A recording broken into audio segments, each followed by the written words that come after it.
जी बिल्कुल। एक्ने की वजह से पोस्ट इन्फ्लेमेटरी हाइपरपिगमेंटेशन होती है।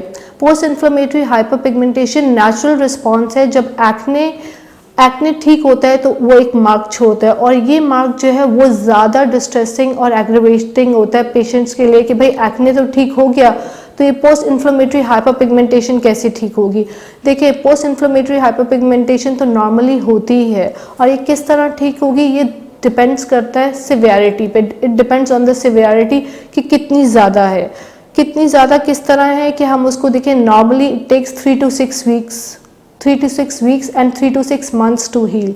और बहुत ज़्यादा हो तो फिर उसकी स्पेशल टाइप ऑफ ट्रीटमेंट्स करनी पड़ती है, उससे जाके वो पोस्ट इन्फ्लेमेटरी हाइपरपिगमेंटेशन ख़त्म होती है।